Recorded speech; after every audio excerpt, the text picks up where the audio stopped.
Gaza में युद्ध ने कैसे मिडिल ईस्ट को बदल कर रख दिया, दुनिया को कैसे बदला और कैसे जो पावर बैलेंस था वो चेंज होता हुआ नजर आया है। गाजा में 2 साल के युद्ध का असर सिर्फ उस छोटे इलाके तक सीमित नहीं रहा। इस संघर्ष का दायरा लेबनान, सीरिया, ईरान और यमन तक फैल चुका है, काफी व्यापक हो चुका है। एक्सपर्ट्स कहते हैं कि इस युद्ध ने न सिर्फ मिडिल ईस्ट की राजनीति बदली है बल्कि दुनिया का इस क्षेत्र से रिश्ता भी अब नया रूप ले चुका है। दुनिया अब नए तरीके से देख रही है, नए रिलेशंस कायम कर रही है। यूनिवर्सिटीज कॉलेज लंदन यानी कि यूसीएल में पॉलिटिक्स और इंटरनेशनल रिलेशंस की एसोसिएट प्रोफेसर हैं जूली नॉर्मन। ये कहते हैं कि मुझे नहीं लगता कि हम इस बारे में कुछ भी बढ़ा चढ़ाकर बता सकते हैं। इन 2 सालों के बाद ये जो रीजन है और दुनिया कितनी बदल जाएगी, इसका असर बहुत गहरा होने वाला है। 7 अक्टूबर 2023 को हमास के नेतृत्व में, हमास की अगुवाई में इजराइल पर अटैक किया गया। इजराइल के हिस्ट्री का सबसे ये बड़ा हमला था, सबसे घातक हमला माना गया। इसमें लगभग 1200 लोग मारे गए, 251 लोगों को बंधक बना लिया गया। और थिंक टैंक चैथम हाउस के में मिडिल ईस्ट और नॉर्दर्न अफ्रीकन प्रोग्राम की डायरेक्टर डॉक्टर सनम वकील ने जब एक मीडिया हाउस को इंटरव्यू दिया तो उन्होंने जानकारी दी कि इस हमले ने उस धारणा को तोड़कर रख दिया कि इजराइल की सुरक्षा को भेदा नहीं जा सकता। इजराइल बहुत ही इंटैक्ट है। 2 साल की जंग का असर क्या हुआ? इजराइल जो गजा की सीमाओं, तटरेखा और हवाई क्षेत्र पर नियंत्रण रखता है, उसने गजा में भारी सैन्य कार्रवाई, मिलिट्री एक्शन शुरू किया। हमास के नियंत्रण वाले स्वास्थ्य मंत्रालय के अनुसार 2 साल में 68,000 से ज्यादा फिलिस्तीनियों की मौत हुई। संयुक्त राष्ट्र इन आंकड़ों को मानता है। डॉक्टर नॉर्मन कहती हैं कि गजा में हुई तबाही और वहां के लोगों को लगा कि सदमा कल्पना से परे है और इसका असर पीढ़ियों तक रहेगा। वहीं इजराइल पर हमास का हमला और बंधक बनाने की घटना ने उस समाज को हमेशा के लिए बदल कर रख दिया है। वो कहते हैं कि 7 अक्टूबर के हमले से इस क्षेत्र में डोमिनो इफेक्ट, जब भी कोई एक घटना किसी दूसरी घटना को प्रभावित करे, डोमिनो इफेक्ट शुरू हो गया है। जैसे ही इजराइल ने गजा पर हवाई हमले शुरू किए, हमास से जुड़े जितने भी सशस्त्र गुट थे, जितने भी वेपन्स से लैस ग्रुप्स थे, लेबनान से हिजबुल्ला और यमन से हूती ने भी इजराइल पर अटैक शुरू कर दिया। यानी कई वॉर फ्रंट इजराइल के खिलाफ खुल गए थे। सीरिया और हमास सहित ये सभी गुट लंबे समय से ईरान समर्थित एक्सिस ऑफ रेजिस्टेंस का हिस्सा रहे हैं। 3 रिपब्लिकन राष्ट्रपतियों के कार्यालय में उनकी कार्यकाल में उनकी विदेश नीति, उनकी फॉरेन पॉलिसी का हिस्सा रहे अमेरिकी राजनीतिक एलियट अब्राम्स कहते हैं कि इजराइल इन सब गुटों के खतरे में रह रहा था और इन्हें रोकने की कोशिश भी कर रहा था। लेकिन 7 अक्टूबर के बाद उसने तय किया कि अब सिर्फ प्रतिशोध, अब सिर्फ बदले से काम नहीं चलेगा। इजराइल ने पहले हमास, फिर हिजबुल्ला और फिर ईरान पर हमला किया। यह उनकी सुरक्षा स्थिति के विश्लेषण में, एनालिसिस में एक बहुत बड़ा बदलाव माना गया। सितंबर 2024 में इजराइल ने लेबनान में हिजबुल्ला के सदस्यों के हजारों पेजर्स और वॉकी टॉकी में विस्फोट कराया और इसके बाद उसने देश में बमबारी शुरू कर दी और इसके बाद दक्षिण में जमीनी अभियान चलाया। इजराइल के हवाई हमले में हिजबुल्ला नेता हसन नसरल्लाह के साथ साथ उसके कई शीर्ष नेता मारे गए, कई टॉप कमांडर्स मारे गए, साथ ही उसके कई इंफ्रास्ट्रक्चर और वेपन्स को नष्ट कर दिया गया। 2 महीने बाद इजराइल में सीरिया में विद्रोहियों ने हिजबुल्ला और ईरान के सहयोगी देश के राष्ट्रपति बशर अल असद के खिलाफ विद्रोह शुरू कर दिया।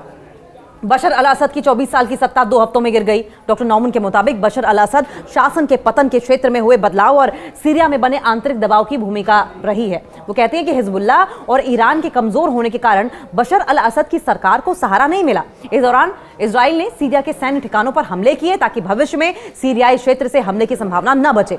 सीरिया के नए राष्ट्रपति और पूर्व में अलकायदा से जुड़े इस्लामी लड़ाके अहमद अल शरा ने कहा कि उनकी सरकार इजराइल से युद्ध नहीं चाहती और सीरिया की जमीन का इस्तेमाल किसी बाहरी हमले के लिए होने नहीं देगी किसी भी कीमत पर। इजराइल और ईरान के बीच युद्ध का खतरा कैसे बढ़ा? दशकों से मिडिल ईस्ट पर खतरा मंडरा रहा था, लेकिन हिजबुल्ला के पास लॉन्ग रेंज मिसाइलों के साथ साथ हथियारों के बड़े भंडार की मौजूदगी से यह खतरा टलता चला गया। एलियट अब्राम्स कहते हैं कि इजराइल और ईरान सालों से एक दूसरे पर छद्म रूप से प्रॉक्सी वॉर लड़ रहे थे, अप्रत्यक्ष रूप से और सीक्रेट तरीके से एक्शन से एक दूसरे के खिलाफ करते रहे हैं, अटैक्स करते रहे हैं, लेकिन दोनों में से किसी ने भी एक दूसरे पर सीधा हमला नहीं किया, डायरेक्ट अटैक नहीं किया। लेकिन अप्रैल 2024 में और अक्टूबर 2024 में दोनों देशों के बीच तनाव एयर स्ट्राइक्स में तब्दील हो गया। वहीं जून 2025 में इजराइल ने ईरान के परमाणु ठिकानों पर हमले किए, जिससे कि 12 दिन का युद्ध छिड़ गया। अमेरिका ने भी इसमें हिस्सा लिया और बंकर बस्टर बम गिराए, जिसके बाद कतर के साथ मिसाइल इजराइल और ईरान के बीच युद्ध विराम कराया गया। बड़े स्तर पर असर हुआ इसका। एलियट अब्राम्स कहते हैं कि व्यापक लेवल पर इसका असर देखने को मिला। इन सभी घटनाओं से इजराइल पर हमला करने के लिए ईरान का प्रॉक्सी सिस्टम अब लगभग खत्म हो चुका है। उनके मुताबिक हमास, हिजबुल्ला और ईरान अब पहले से कहीं ज्यादा उनके हिसाब से कमजोर है। वो कहते हैं कि ये जिस तेजी के साथ हुआ है वो पूरे क्षेत्र को हैरान करने वाला रहा है। इसका और व्यापक असर हुआ है ईरान के एक और सहयोगी रशिया ने बशर अल असद की सत्ता के पतन के साथ साथ इस क्षेत्र में एक अहम साथी और समर्थक खो दिया। सीरिया में गृह युद्ध के दौरान रूसी राष्ट्रपति व्लादिमीर पुतिन और सीरिया के मौजूदा राष्ट्रपति अहमद अल शरा एक दूसरे के विरोधी थे। इस दौरान रूस ने बशर अल असद की मदद के लिए क्रूर सैन्य बल का इस्तेमाल किया था। सीरिया में रूस के 2 बड़े सैन्य अड्डे हैं जिनसे उसे अफ्रीका में अपने सैन्य अभियानों में मदद मिली। शुरुआत में यह स्पष्ट नहीं था कि राष्ट्रपति अहमद अल शरा रूसी सैन्य अड्डों की मंजूरी देंगे या नहीं देंगे। अक्टूबर 2025 में रशियन राष्ट्रपति व्लादिमीर पुतिन के साथ एक बैठक के दौरान राष्ट्रपति शरा, जो कि रूसी समर्थन और इन्वेस्टमेंट चाहते हैं, उन्होंने कहा कि वो सभी पुराने समझौतों का सम्मान करेंगे, लेकिन दोनों देशों के बीच में जो रिलेशंस हैं वो अभी भी नाजुक बने हुए हैं। और एक्सपर्ट्स के अनुसार मिडिल ईस्ट में चीन का प्रभाव भी घटा है। डॉक्टर नॉमन कहती है कि युद्ध से पहले चाइना मिडिल ईस्ट में शांति और व्यापार के मीडिएशन के तौर पर उभर रहा था। उसने ईरान और सऊदी अरब के बीच राजनयिक संबंधों को बहाल करने के लिए एक समझौते के लिए मीडिएशन भी की थी, लेकिन गाजा युद्ध ने अमेरिका का ध्यान वापस मिडिल ईस्ट की ओर खींच लिया और चीन ने काफी हद तक पीछे हटने का फैसला भी किया। वहीं तुर्की अब सीरिया की नई सरकार का करीबी सहयोगी बन रहा है। डॉक्टर नॉमन कहते हैं कि दशकों तक सीरिया ईरान और रूस के प्रभाव में था, लेकिन अब तुर्की की काफी मजबूत भूमिका होने की संभावना जताई जा रही है। एक टर्निंग पॉइंट तब आया जब मिस्र और इजिप्ट और कतर के साथ साथ तुर्की ने भी गजा में युद्ध विराम में अहम भूमिका निभाई, सीज फायर कराने में। कतर, जहां हमास का राजनीतिक नेतृत्व है और हमेशा अमेरिका का सबसे बड़ा सैन्य अड्डा है, मध्यस्थ की मुख्य भूमिका में था। सितंबर 2025 में इजराइल ने कतर की राजधानी दोहा में हमास नेताओं पर अटैक किया, एयर स्ट्राइक की, जिससे कि कतर नाराज हो गया और गजा में सीज फायर में बाधा पहुंचाने की आशंका बढ़ गई। हालांकि एलियट अब्राम्स का यह मानना है कि अमेरिका के सहयोगी कतर पर हुआ यह अटैक युद्ध के अंत की दिशा में टर्निंग पॉइंट साबित हुआ। उसको वो टर्निंग पॉइंट के तौर पर देख रहे हैं। उनके मुताबिक इसके बाद कतर ने अमेरिका से सुरक्षा की गारंटी मांगी, जो कि ट्रंप ने दी भी। एलियट अब्राम्स ये भी कहते हैं कि इसकी कीमत में ये हमें इस युद्ध को खत्म करना होगा, इसलिए आपको हमास को सौंपना होगा। साथ ही राष्ट्रपति ट्रंप ने इस युद्ध को खत्म करने के लिए इजरायली प्रधानमंत्री बेंजामिन नेतन्याहू पर दबाव बढ़ा दिया। साथ ही नेतन्याहू को कतर से माफी मांगने के लिए मजबूर भी किया। डॉक्टर नॉमन कहते हैं कि कतर, मिस्र और तुर्की ने हमास को बातचीत के लिए तैयार करने और ट्रंप के प्रस्ताव को गंभीरता से लेने में बहुत महत्वपूर्ण भूमिका निभाई है। उनका मानना है कि फ्रांस, ब्रिटेन, कनाडा और ऑस्ट्रेलिया जैसे देशों का फिलिस्तीन को मान्यता देने पर भी असर पड़ा है। वो कहते हैं कि हालांकि कुछ पर्यवेक्षक इस कदम को पूरी तरीके से सिंबॉलिक मानते हैं, लेकिन इस स्टेप से उस रीजन में जो बाकी देश हैं उनको हमास पर सीज फायर के लिए दबाव डालने में थोड़ी सी आसानी हुई।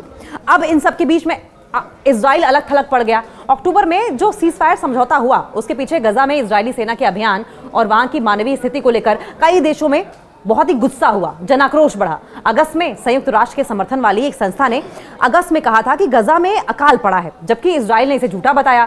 अगले महीने सितंबर में संयुक्त राष्ट्र की एक जांच रिपोर्ट ने इजराइल पर गजा में फिलिस्तीनियों के खिलाफ नरसंहार का आरोप लगाया, जिसे इजराइल ने फिर से भ्रामक और गलत बता दिया, जिससे कि इजराइल के खिलाफ एक लहर सी कई देशों में, चाहे वो फ्रांस हो चाहे ब्रिटेन हो, खुलकर दौड़ उठी। इजराइल के खिलाफ खुलकर देश बोलने लगे। यूरोप की जनता भले ही गजा में इजराइल की सैन्य गतिविधियों को नरसंहार ना कहे, लेकिन वो इसकी खुले तौर पर आलोचना करने लगी और यही भावना अमेरिका में भी फैल गई। कुल मिलाकर इजराइल आज इस क्षेत्र में एक सैन्य प्रभुत्व वाले देश की तरह दिखता है, लेकिन वो कहती हैं कि उसकी सैन्य गतिविधियों का एक नतीजा ये भी रहा कि इजराइल को इंटरनेशनल लेवल पर और रीजनल लेवल पर काफी कुछ झेलना पड़ा। इजराइल आज डेकेड्स पहले, दशकों पहले से कहीं ज्यादा अलग थलग पड़ गया है। संयुक्त राष्ट्र 1967 से फिलिस्तीन, जिसमें गजा और वेस्ट बैंक भी शामिल हैं, इजराइल अधिकृत क्षेत्र मानता है। अक्टूबर में गजा युद्ध विराम, गजा सीज फायर समझौते के बाद तीनों विशेषज्ञों का यह कहना है कि बहुत कुछ अभी भी निश्चित नहीं है, इनडेफिनिट है। हमास के हथियार छोड़ने से लेकर गजा के लिए धन, सुरक्षा बलों की व्यवस्था और क्या फिलिस्तीन की मान्यता का कोई भरोसेमंद रास्ता निकल पाएगा। फिर भी डॉक्टर नॉमन ये भी कहती है कि क्षेत्र पूरी तरीके से बदल चुका है और कुछ संबंधों में बड़े बदलाव आए हैं और भी बदलाव आएंगे। उनके मुताबिक मिडिल ईस्ट पर नए सिरे से ध्यान दिया जा रहा है, जिसके बारे में वो कहती है कि उम्मीद है कि इससे क्षेत्र में अब तक देखे गए युद्ध, वॉर्स, टेंशंस, संघर्ष के बजाय कुछ बेहतर करने के लिए नए सिरे से प्रतिबद्धता पैदा होगी।